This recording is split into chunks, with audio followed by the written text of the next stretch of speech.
Olá, pessoal! Estamos começando mais um Tecla SAP Podcast, nessa temporada especial aqui no Pinterest. E antes de falar quem é a nossa convidada de hoje, eu vou fazer minha autodescrição. Então, eu sou uma mulher com cabelos longos, moreno, um pouquinho de luzes aí, e estou vestindo uma roupa, um blazer branco, uma calça branca, uma blusa pink e um sapato rosé. Então, agora sim, falando da nossa convidada de hoje. Ela que é jornalista, já atuou como editora de beleza da revista Vogue, produz conteúdo sobre beleza há 19 anos, é autora do livro best-seller Dia de Beauté, um guia de maquiagem aí para a vida e criadora do site que leva o mesmo nome. E que foi um dos primeiros blogs do mundo e é referência na comunicação de beleza no Brasil. É também fundadora CEO da Vicky Beauté, uma das influenciadoras de beleza mais queridas do Brasil e um fenômeno aí da internet. Vicky Ceridano, muito bem-vinda à Tecla SAP by Pinterest. Muito obrigada, essa introdução lindíssima. Eu vou fazer minha autodescrição. Eu sou uma mulher de cabelo no ombro, meio com onda assim, moreno. Estou usando uma camisa branca, uma calça marrom e um mocassim marrom. Maravilha. Vicky, para pessoal, quem não te conhece, que eu acho muito difícil, que é dessa área toda, eu quero que você conte um pouquinho de toda essa sua trajetória e de como que você chegou até onde você está hoje. Tá, bom, é uma trajetória, eu diria que longa, mas consistente. Então, eu meio que faço a mesma coisa há muito tempo. Eu acho que bom, eu sou jornalista de beleza, eu estudei jornalismo. Quando eu estava no segundo ano da faculdade, eu comecei a trabalhar no site Chique com a Glória Calil, como estagiária. Sempre amei beleza, então a equipe do Chique naquela época era 100% pessoas de moda, né, fazendo conteúdo de moda, mas tinha uma oportunidade na editoria de beleza que ela ainda não existia, tinha um colunista que era um maquiador, que era o Theo Carias, e aí a Alexandra, que era a editora na época, falou, bom, você gosta de beleza também, então pega aí e faz a coluna, né, do Theo. E eu peguei aquela oportunidade e acabei criando a editoria de beleza mesmo, com consistência ali dentro do site. No ano seguinte, eu tive uma chefe, uma editora no Chique, que foi ser redatora-chefe da Vogue. E aí, ela começou a me pedir para fazer freela. Então, eu comecei a escrever para a Vogue. E no ano seguinte, que era o meu último ano da faculdade de jornalismo, num ótimo exemplo de procrastinação criativa, acabei criando o Dia de Beauté, que é meu blog, que hoje em dia é um site. Então, eu, ao longo desses quase 20 anos, né, eu crio conteúdo sobre beleza em mídias, né? Então, eu acho que eu tive um longo período da minha vida, porque depois eu acabei virando editora de beleza da Vogue também, mas eu sempre fiz o Dia de Beauté na paralela. E por estar já vivendo essa internet muito no começo, né? O Dia de Beauté fez 17 anos esse ano, que é uma loucura. Eu peguei tudo, né? Eu peguei, assim, eu peguei o começo dos blogs, peguei o começo do YouTube, o começo do Twitter, o começo do Instagram. Então, eu aprendi o começo do Pinterest, que inclusive foi uma das primeiras redes que eu entrei, justamente por ser muito visual, né? E tem muito a ver com beleza. Então, e ao mesmo tempo fazendo revista. Então, eu sempre tive na minha carreira esse lado do jornalismo mais tradicional, de revista impressa, né? Um super título e todas as oportunidades e portas que isso abriu e experiências que eu vivi sendo editora de beleza da Vogue, no Brasil e fora, fazendo viagens com marcas, etc. E também criando o meu conteúdo ali na linguagem de blog, que é muito diferente, né? Eu acho que o blog, os blogs viraram o que viraram e depois todas as redes sociais, porque você tem um componente do pessoal, né? E você tem uma troca com a sua audiência muito mais próxima, como se fosse uma amiga. Assim, podia ser sua amiga se você tivesse uma amiga que sabe muito daquele assunto. E eu acho que isso foi o que me atraiu para criar meu blog no começo, porque eu já trabalhava numa revista e eu já escrevia num site, né? Só que era uma linguagem muito diferente. E para mim fazia muito sentido, porque o que eu sempre quis foi desmistificar muito da relação das pessoas com beleza, né? Especialmente com maquiagem, mas com tudo. É que naquela época, falar de maquiagem era muito mais... engajava muito mais, né? Você falava de skincare, as pessoas, tipo, adeus. Hoje em dia, as pessoas já se interessam por skincare muito mais. Então, a minha ideia sempre foi essa e nada mudou desde então, né? Eu acho que os meus valores e as coisas que eu sempre acreditei em relação à beleza e a maneira como eu sempre comuniquei, e até pensando em estética, assim, né? O tipo de maquiagem que eu sempre gostei, sempre foi o mesmo. Então, eu acho que eu tenho essa trajetória que ela é consistente ao longo dos anos e muito gratificante, né? Porque eu acho que acaba que eu toquei muitas pessoas. A internet é uma coisa 100% democrática, né? Então, é muito legal, assim. Eu já tive a experiência de estar com o meu público em muitas ocasiões, em eventos presenciais. Quando eu lancei meu livro, eu queria ter feito um tour pelo Brasil inteiro. Eu só consegui fazer 14 estados só. Só? É que o Brasil é um pouco grande, mas eu ainda vou chegar lá, gabaritar o Brasil inteiro. Então, eu tive muitas oportunidades de estar com o meu público e eu sei como ele é muito diverso. E essa é a mágica da internet, né? Eu acho que você ter a possibilidade de falar com qualquer pessoa que se interessa por aquele assunto. Hoje eu vejo muito essa parte, né, que você falou de uma transição. 19 anos, pegou o começo de internet e essa parte toda. O que você entende e que você percebe como um comportamento que mudou muito, por exemplo, das pessoas que te acompanham, né? E você fatalmente criou uma comunidade ali de pessoas que te seguem. Então, você consegue ver essa transição aí. Eu acho que mudou muito o... Na verdade, o mercado de beleza no Brasil mudou muito, né? E eu acompanhei essa mudança vendo como jornalista. E hoje em dia, que eu tenho minha marca, que eu lancei faz 2 anos, mas estou trabalhando nela há 4 antes de lançar, né? Então, são 6 anos de vivendo a Vicky Botê, 2 que ela existe no mundo lá fora. Eu acho que o mercado amadureceu muito, evoluiu muito, amplificou. O que eu sinto é que as pessoas não consumiam tanto.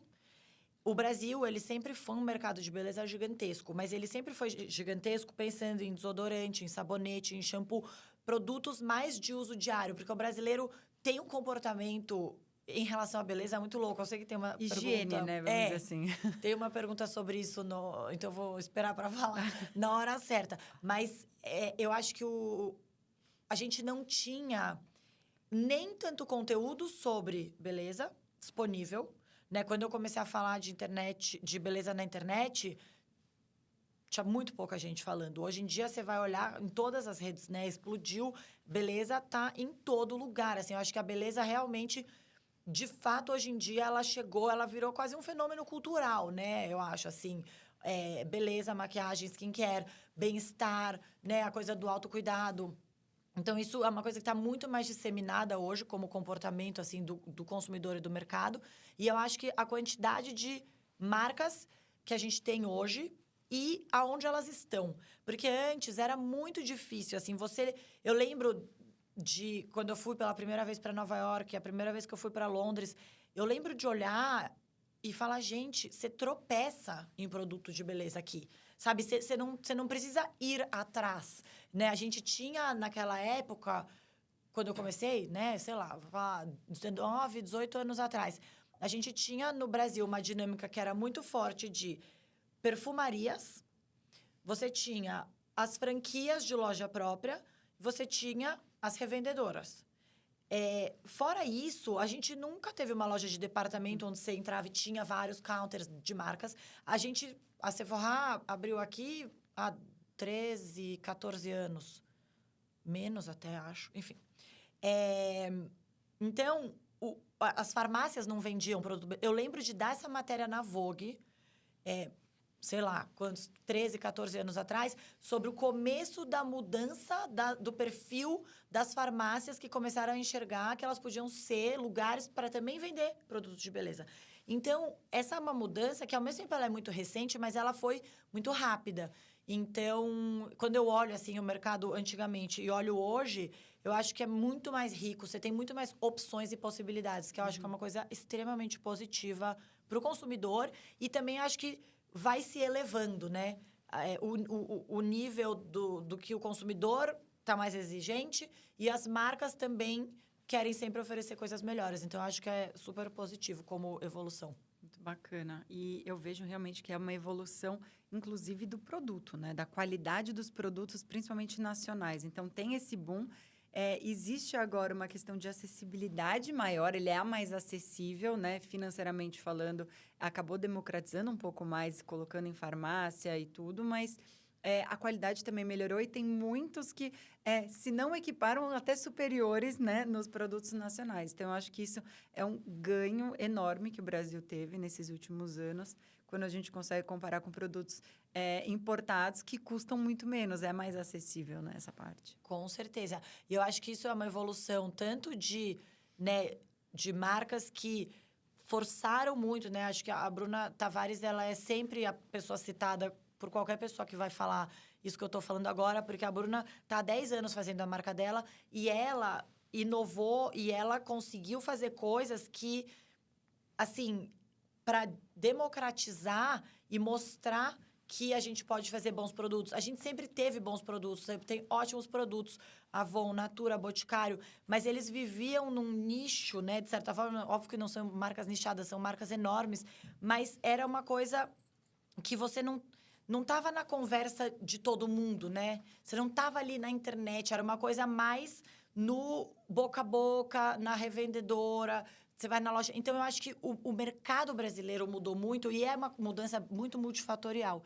E tem muita coisa da tecnologia e também de como a consumidora hoje quer um produto brasileiro. Ela valoriza isso. Isso é uma coisa que mudou muito também. Porque a gente, no Brasil, isso não é só no mercado de beleza, né? Acho que como, culturalmente, como vários outros países que têm o perfil do Brasil em termos de desenvolvimento e etc., você olha para o que vem de fora e acha sempre mais legal do que o que você tem aqui, né? E o Brasil tem coisas fantásticas. E acho que, morando fora há muito tempo, eu tenho muito essa percepção também de quem está fora. Encontro e converso com muitas pessoas que não são brasileiras e que têm uma perspectiva do Brasil como uma coisa incrível. E a gente aqui não valoriza. Então, acho que tem esse exercício também de valorizar o que é nosso, né? De ter orgulho do que é brasileiro, que a gente vê que em vários lugares isso acontece, em vários segmentos, e em alguns não. E acho que isso, na beleza, deu um salto grande também de uns tempos para cá. E até aproveitando, né? Porque você falou que a gente tem aqui algumas perguntas, mas isso aqui é só um roteiro para quando a conversa não flui. Que no caso, essa pergunta seria a terceira da nossa conversa que eu vou fazer agora, mas é porque a gente nem chegou nesse contexto. Mas você comentou aí que você mora fora, né? Há muitos anos. Então, assim, a Vicky mora em Londres, então a gente tem o privilégio de pegar ela aqui entre suas idas e vindas aqui. Então, nesse pouquinho, a gente conseguiu pegar ela aqui. E aí, Vicky, você mora muitos anos fora, como você comentou. O que você vê, assim, de diferença e por que você resolveu morar fora? Conta um pouco pra gente. Bom, eu amo Londres, sempre fui muito apaixonada pela cidade. Eu já tinha ido algumas vezes e eu sempre tive vontade de morar fora e especialmente lá. E aí, meu marido teve uma oportunidade de fazer um MBA fora e daí eu falei, Londres, tem que ser Londres, enfim. Fiz, que foi Londres. E para mim, né, eu queria muito ir, porque eu acho uma cidade incrível por mil motivos, mas como inspiração e como experiência de trabalho, é muito rico, né? Tá lá como referência, né? Para abrir o olho, para abrir a cabeça. Então, eu acho que é um lugar que, para o meu trabalho, eu sabia que ia ser muito benéfico. Então, assim, eu fui porque o meu marido foi fazer um MBA, mas é uma cidade que a gente acabou escolhendo juntos, porque também, para mim, era super positivo. E eu nunca... Assim, a gente foi muito sem... Peraí. A gente foi sem planos de voltar, assim. A gente sempre quis ir ficando. E tem até engraçado ter um vídeo meu no YouTube, porque as pessoas achavam tão estranho na época, falar, eu vou e eu não sei quando eu volto, que... Eu falei, gente, eu vou facilitar para todo mundo, eu vou começar a falar que a gente vai ficar 2 anos. E depois a gente vai ficando. Então, existe esse vídeo meu no YouTube falando, quando eu mudei, falando da mudança, que eu ia ficar 2 anos, porque era tão estranho falar, não sei, a gente não vai se planejar. Mas a verdade é que a gente sempre quis ir ficando. E para mim foi muito bom, assim, eu conheci muita gente, né? Eu tenho uma rede incrível em Londres, eu vivi muitas experiências que, tanto aqui, eu não teria oportunidade. Então, eu acho que isso agregou muito para mim. E é muito legal ter essa experiência, isso, né? De ver de fora o seu próprio país, ver através do olhar de pessoas que não são brasileiras o que elas veem no Brasil. E me sinto muito privilegiada de sempre ter voltado muito para cá, né? Porque eu acho que eu também ia morrer de saudades se eu tivesse ido e voltasse super pouco, né? E por conta do meu trabalho sempre me puxou para cá. Então, eu tive essa oportunidade que, para mim, é realmente uma coisa que eu aprecio muito, de poder morar fora, mas continuar com um vínculo muito forte aqui e vindo muito para cá. E, assim, eu acho que o Brasil, né, o que eu vejo de diferença, tem muitas diferenças. Eu acho que a brasileira, o brasileiro, na verdade, no geral, tem uma relação com beleza que é muito particular. Eu acho que a gente tem uma coisa de uma vaidade, mas não de um jeito ruim, sabe? Eu acho que o brasileiro, ele tem uma preocupação de como ele se apresenta para o mundo, que eu acho que é uma coisa positiva, porque eu acredito muito, sempre acreditei, isso é uma das bases do Dia de Botê lá atrás, e da Vicky Botê também, naturalmente, que assim, eu acredito nesse poder da beleza de você se arrumar um pouquinho e se sentir melhor. Então, eu acho que essa coisa de como você se apresenta para o mundo, se você toma 3 banhos por dia, se você tá sempre perfumado, se você sempre passa o desodorante e você passa um pouco de maquiagem, né? A brasileira faz a unha, assim, religiosamente, cuida do cabelo, tem cuidado em tudo, não é só maquiagem. E eu acho que isso é uma coisa que a gente faz porque a gente gosta de se sentir bem, né? Eu acho que isso é uma coisa que é muito poderosa. A gente, obviamente, mora no verão, então, né, vive no verão. Então, a gente tem uma coisa de... É muito mais 360, né? O cuidado no Brasil. Assim, eu vejo lá fora, as pessoas são muito mais... Por exemplo, usam muito mais maquiagem, mas o corpo esquece, assim, não vai passar hidratante, não cuida do corpo. A gente tem uma coisa que se passa um creme para cada parte do corpo, né? Isso é uma coisa muito brasileira. Ai, putz, teria 1 milhão de coisas para falar, mas eu acho que essa vaidade positiva, assim, que eu vejo aqui, que também tem uma coisa muito passando pela nossa alegria de viver, que isso é, assim, Default, qualquer pessoa que vem para o Brasil fala, os brasileiros são muito alegres, são muito simpáticos, assim, todo mundo tem dificuldade, mas as pessoas são felizes, assim, no geral, né? Isso os estrangeiros costumam sentir muito. E uma coisa que você fala que eu acho que é curiosa é essa questão de quantidade de cremes específicos para cada coisa que outros lugares não têm. Então, aqui no Brasil, a gente acaba utilizando coisas muito que são feitas para a gente mesmo, né? Então, eu acho que essa coisa do brasilidade, produtos feitos para o clima da gente, para coisas que são específicas daqui. Então, o clima o cabelo, é o cloro, é a piscina, é o sol, é a praia. Então, isso já é algo que traz muito e traduz para o nosso. Então, toda a questão climática que interfere, né, impacta em tanto cabelo, rosto, peles e afim. Então, acho que isso ajuda muito. Hoje, Vicky, você tem uma noção aí de qual é o tamanho do mercado brasileiro de beleza, o quanto se representa no mundo? Eu não vou lembrar de cor. Sim. Ela vai me falando ali o quanto... já falamos, isso aí. Eu sou muito ruim com números, mas o Brasil... E depende um pouco da categoria, mas se eu não me engano, atualmente o Brasil é o 3º ou 4º maior mercado de beleza do mundo, que é uma coisa gigante. Enorme. Em algumas categorias é 1º ou 2º. Então, acho que sabonete ou desodorante, se não me engano, tá sempre mais que o resto. E eu acho que além do nosso tamanho, porque o Brasil é um país muito grande... Tem uma outra particularidade que o Brasil é muito miscigenado. Então, eu lembro uma vez um evento da Unilever que eu fui e eles fizeram um estudo de tipos de cabelo global, tá? E mapearam lá, esqueci, mas digamos que eram 20 tipos de cabelo. Do mais liso e fininho ao mais crespo que dá. E todos os outros que tinham. E no Brasil era o único país que eles encontraram todos os 20 tipos, né? Que eu não lembro se eram 20. Tom de pele também, assim, você vê qualquer maquiador gringo que vem pra cá, fica enlouquecido. Porque você tem o tom de pele que, assim, é negra, mas tem um subtom que já é misturado, sabe? Você tem uma mistura louca aqui. Então, eu acho que isso torna o Brasil um mercado muito particular e também muito bom para testar. A gente é, muitas vezes, um dos primeiros mercados onde coisas são lançadas para testar, ou coisas são lançadas porque aqui eles sabem que vai performar e aí eles conseguem testar para ver como vai ser outros mercados. Então, o Brasil, ele tem uma relevância, pensando no cenário, né, da beleza, não só pelo tamanho, mas pelas particularidades, muito grande. E, fora isso... As pessoas têm essa percepção, assim, você fala... no Brasil todo mundo é lindo, que eu acho que isso tem a ver, né, também, com essa alegria de viver e a vontade de se cuidar, do que a pessoa vem aqui e capta como um retrato... É uma vibe toda É ali, uma né? vibe, exatamente. Vicky, como que você resolveu criar o Dia de Botê e como que foi essa transição aí também para o mercado digital? Você acha que isso fez...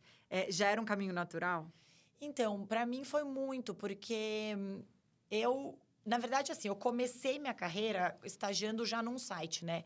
E eu fazia o último ano do currículo da PUC, onde não existia, não era, o jornalismo não tinha digital ainda. Eu fui o último ano que fez um currículo de jornalismo que não tinha digital. Só que eu já trabalhava num site desde o segundo ano. Então, para mim, o digital sempre foi uma realidade. Eu sempre amei o impresso, eu sempre amei revista, amo até hoje. Acredito na revista. Eu acho que as mídias, elas não se perdem, né? A rádio nunca morreu, a gente está aqui fazendo um podcast, né? Uma coisa não substitui a outra, os livros nunca morreram, né?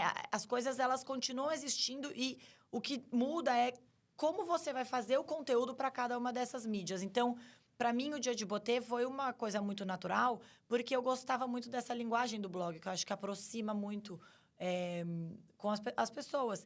Então, eu acho que eu sempre fui, ao mesmo tempo, o impresso e o digital, e tive essa sorte ali, né? Sei lá, não sei se é sorte, de estar no começo de tudo. Então, eu acho que eu fui muito primeira em muitas redes. E por isso que também eu construí uma comunidade que é sólida, porque ela está há muito tempo comigo, né? Eu acho que isso é muito legal.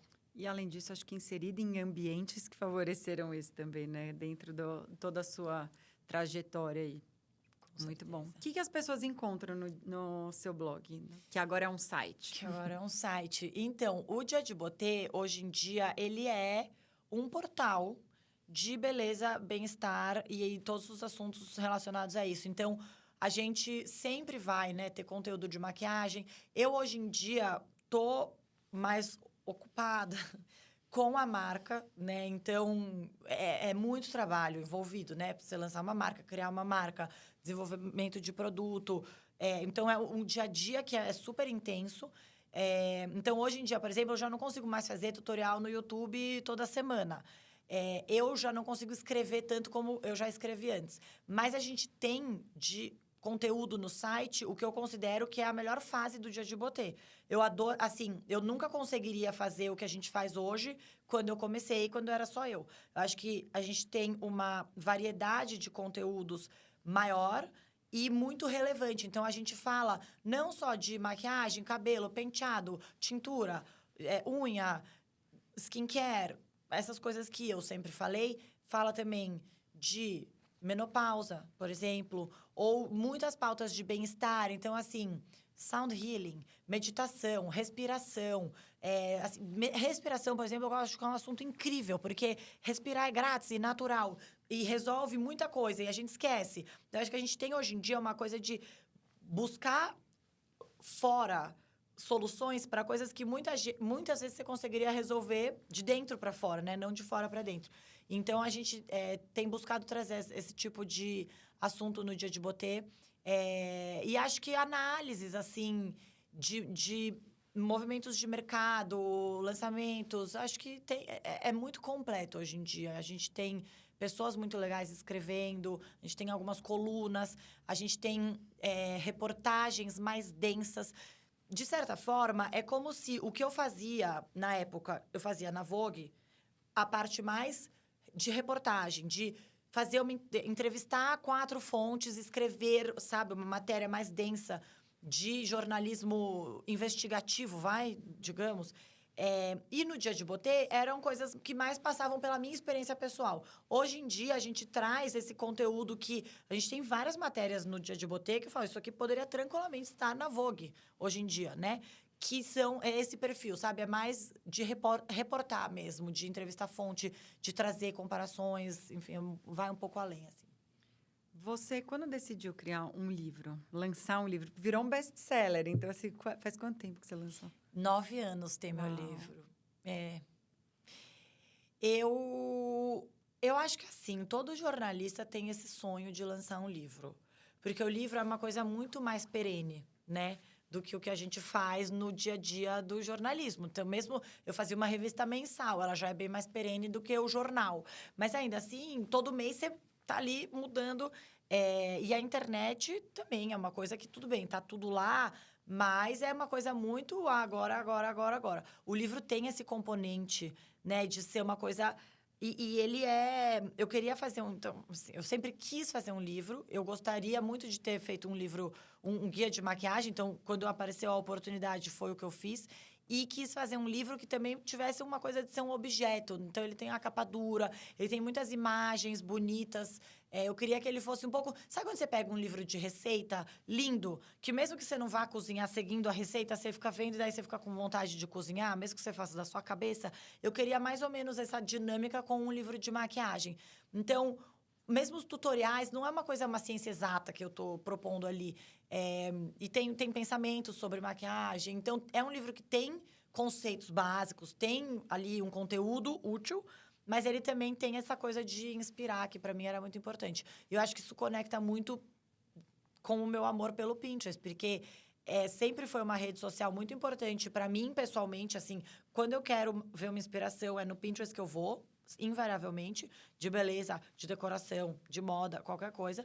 Mas, no Dia de Botê, a gente tem uma relação com o Pinterest muito longeva, né? O perfil do Dia de Botê no Pinterest é super bem-sucedido. 400 mil seguidores, a gente foi olhar. Então, é realmente por isso que eu falei, é uma construção muito grande, né? Muito legal. Eu acho que conecta muito com essa coisa de... Igual você falou da vibe, né? Eu acho que o Pinterest, ele te ajuda a criar essa vibe que, às vezes, não é o produto, né? Às vezes, você vê uma imagem que você se inspira por algum motivo. Então, eu gosto muito disso. E você tem os 400 mil seguidores no Pinterest e nas outras redes mais 1 milhão aí de seguidores. Como que você produz conteúdo para tanta coisa, tanto para você, Vicky, como para o Dia de Botê? No Dia de Botê, hoje em dia, a gente tem uma equipe. Então, uma equipe incrível que tem uma editora, tem uma repórter, tem uma designer que está comigo há séculos. E pessoas que a gente vai chamando, né, pontualmente. Então... Tem uma equipe produzindo conteúdo, mas o que eu acho interessante é isso, assim, como cada rede tem um tipo de conteúdo diferente, né? Que é uma coisa muito interessante, assim, de explorar. Eu acho que isso permite, né? Agora a gente está aqui falando, depois você está fazendo um vídeo, daí você está fazendo uma foto, daí você está fazendo um texto. Então, cada rede é de um jeito e isso é muito legal. Qual que é o maior desafio que você vê nessa questão de comunicação multiplataforma, né? Que é o que a gente está falando hoje, de ter várias coisas, mas... Onde você entende que isso é desafiador para o produtor de conteúdo mesmo? Desafiador porque dá muito mais trabalho, né? Seria muito mais fácil se fizesse uma vez e só replicar né? tudo. Que não é. Mas eu acho que isso também é um jeito muito legal de você entender qual é a linguagem que você mais gosta e focar nela, sabe? Eu acho que hoje em dia você tem muitas plataformas e muitas possibilidades de experimentar. Eu acho isso sempre muito rico. Você vê uma diferença entre a forma como o marketing é feito no Brasil e na Europa, por exemplo? Sim. Eu acho que tem uma coisa da Europa ser um mercado mais antigo e mais maduro. E o Brasil é um mercado mais jovem. Então, eu acho que a gente... pode ser mais experimental em algumas coisas, sabe? A gente, acho que se leva um pouco menos a sério, eu digo isso positivo, como uma coisa positiva. Acho que tem uma leveza aqui, talvez, um pouco maior. E a gente tem a coisa da internet, né? Que é muito mais forte do que nos outros mercados. E eu acho que a gente tem, por exemplo... a coisa da novela, que também é uma coisa muito mais forte que nos outros mercados. Então, a gente tem particularidades no Brasil que fazem com que o jeito como o brasileiro se comporta, né, é muito diferente. A própria cultura de parcelamento também é uma coisa que é muito do Brasil. Isso é uma coisa que está chegando agora lá fora. Eles estão tratando como fintechs, startups de fintech. Uma empresa de parcelamento. Aí eu fico assim, gente, mas a gente está aqui parcelando a vida inteira. A vida inteira, né? Mas é isso mesmo, né? Muito doido. Eu acho que o brasileiro também tem uma questão de ser curioso. E de testar e ser mais ousado. Acho que o tal do jeitinho brasileiro que a gente fala, mas de uma forma positiva, é exatamente isso, né? Hoje, se você for olhar, nós somos heavy user em rede social, em uso inclusive de podcast. Então, tudo a gente acaba sendo um grande consumidor, né? Total. Curioso. E acho que o brasileiro engaja muito. É sempre assim, a base de todo qualquer celebridade. Você vai ver, assim, das bases mais engajadas, a brasileira sempre tá ali no top 3, top 5. Né, todos os cantores amam vir fazer show aqui, porque o brasileiro acho que tem uma coisa dessa empolgação mesmo e dessa curiosidade que você falou, com certeza. E hoje, quando a gente fala até de beleza, só no Pinterest a gente teve mais de 500 milhões de buscas no último ano no segmento beleza.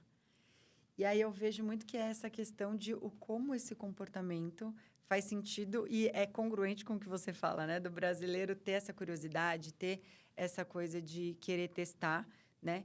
Como que você... Não sei se você consegue explicar essa preferência, né, das pessoas pela questão de estar nessa parte de cosméticos, belezas e afins aqui.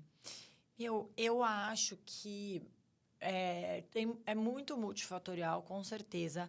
Mas eu acho que, assim, o brasileiro ele já tinha tudo para elaborar essa relação com beleza, no geral, né? Porque a gente já parte desse lugar que eu falei, que a gente já é vaidoso por natureza, a gente gosta de se cuidar.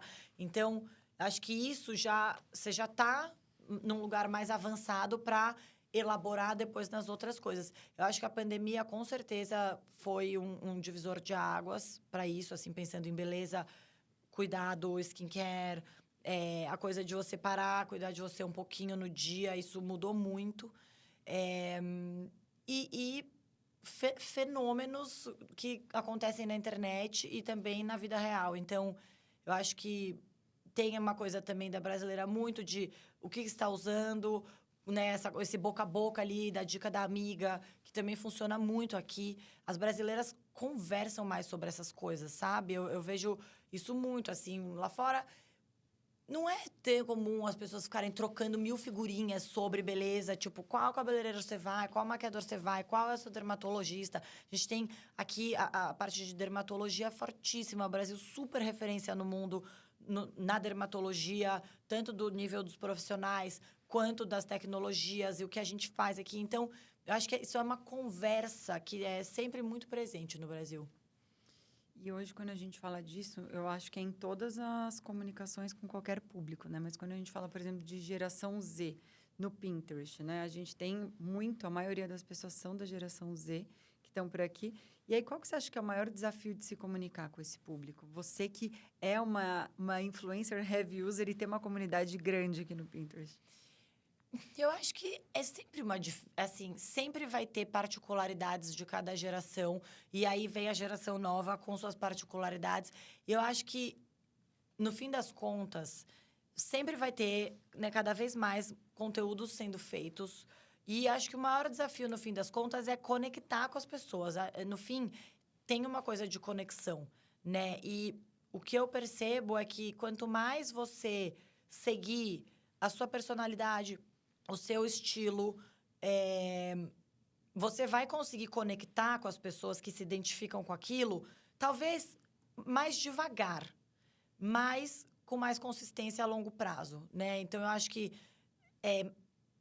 não é o único jeito, né? Tem vários jeitos de viralizar e etc. Mas o que eu acredito, e é como eu trabalho, eu acho que é buscar essa conexão, mesmo que ela seja um pouco mais devagar, mas quando ela vem, ela fica. Então, eu acho que isso, no fim, vale para qualquer geração. Eu acredito nisso. Quando a gente fala até de influencer, criação e economia criativa, o Brasil está despontando aí, né? Eu estive no Web Summit e um dado que para mim ficou muito, muito curioso é que a economia criativa no Brasil representa mais que no PIB do que a indústria automobilística. Gente! Então, isso foi um dado para mim que realmente é surpreendente pensar, né, nisso. E você se tornou primeiro uma referência para depois uma criadora de conteúdo, influencer. Então, como que você sugere, até para quem está começando a criar conteúdos e tudo, qual que é o melhor caminho aí, né, para isso? Eu não sei se eu me tornei uma referência primeiro. Eu acho que, para mim, aconteceu meio que junto, assim, na paralela, vai. E eu acho que não existe um caminho só. Hoje em dia, a gente tem 1000 exemplos já, né, de pessoas que trilharam bons caminhos. E o que eu acho é que o ideal hoje é você seguir sua essência, seguir sua personalidade e olha cases, né? Porque quando eu comecei, não tinha um case para olhar. Hoje em dia, tem cases. Então, olha o case que mais conecta com o seu jeito de pensar e o seu jeito de fazer as coisas para entender caminhos possíveis. Eu acho que é legal você falar esse jeito de pensar e criar o caminho, porque traz uma coisa genuína, né? Traz essa coisa de consciência, de comunicação de uma forma mais natural, né? Acho que isso acabou trazendo muito isso nessa leveza no seu dia a dia, ao longo da sua jornada, por isso que conecta tanto, né? E aí, quando a gente fala de ESG, dessa parte de sustentabilidade, hoje eu vejo muito que as gerações estão muito pensando nessa parte, né? Como que você enxerga isso nesse mercado?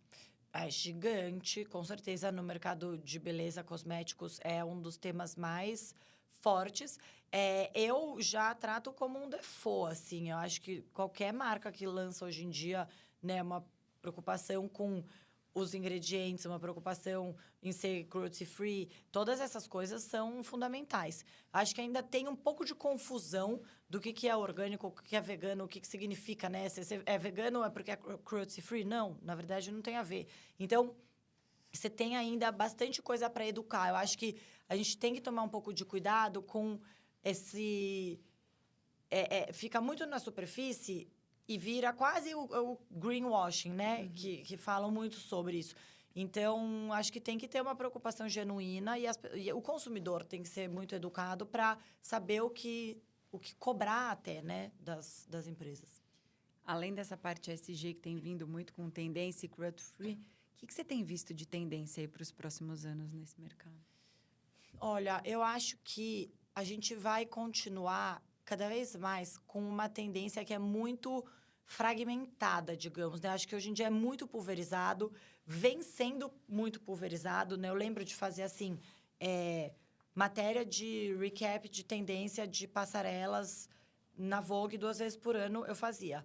Você tinha ali coisas muito marcadas, né? E se você olha extrapolando, assim, você tem a beleza das décadas, né?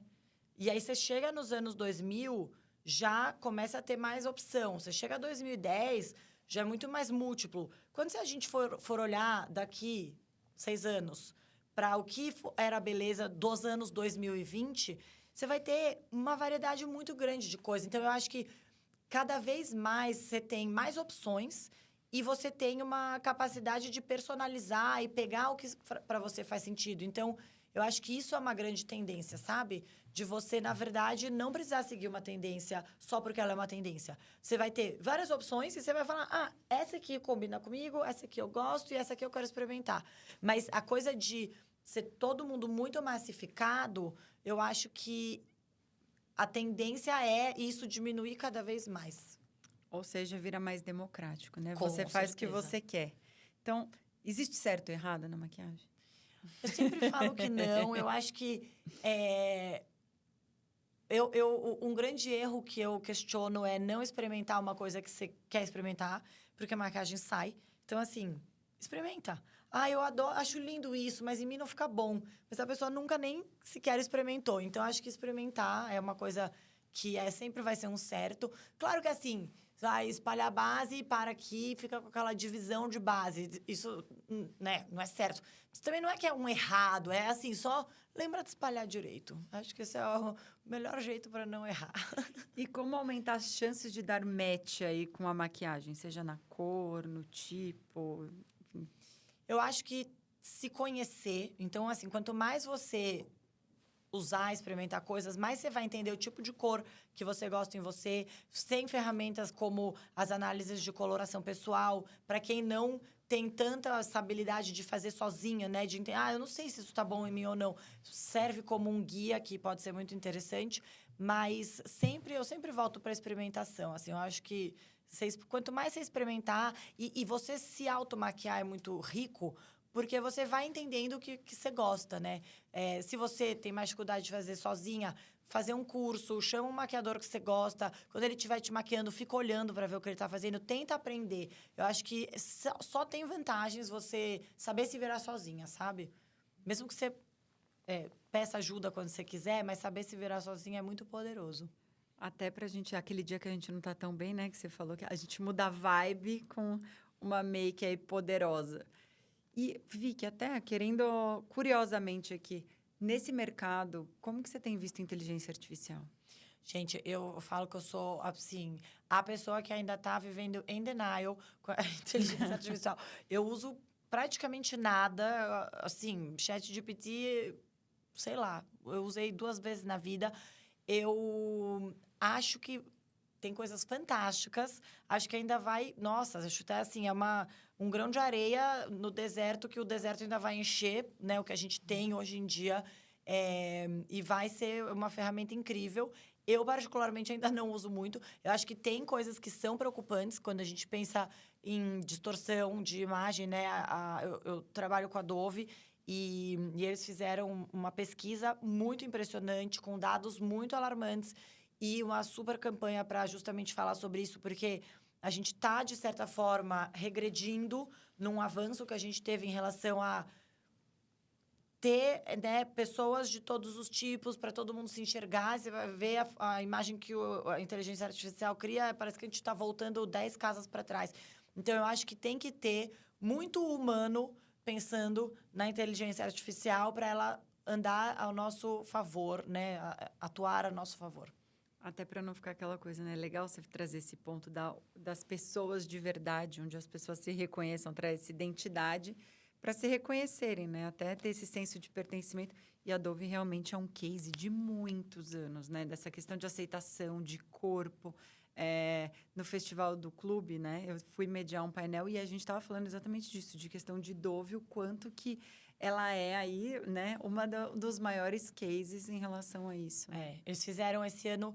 Eu fui até nesse evento em Londres, 20 anos. Eles celebraram 20 anos daquela campanha icônica da beleza real. Que eles trouxeram mulheres reais.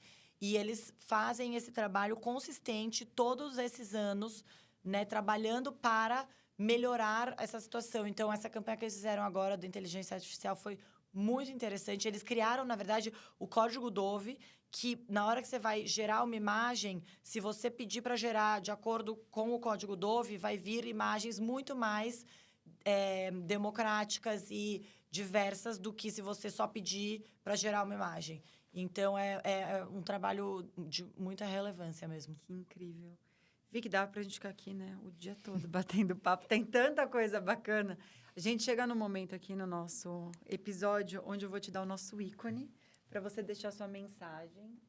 Pode ser uma mensagem de vida, pode ser uma mensagem de marketing, de beleza, que você quiser. E depois eu vou pedir para você deixar sua assinatura aqui, registrando esse momento aqui. Muito obrigada. E ele fala mesmo? A gente só não liga, né, para não estourar todo mundo.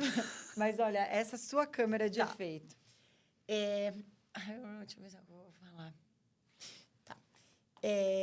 Nunca se esqueça de que tudo pode ser um aprendizado. Então, coisas que você achou que não foram legais podem te ensinar muito. Coisas que foram muito legais também te ensinam muito.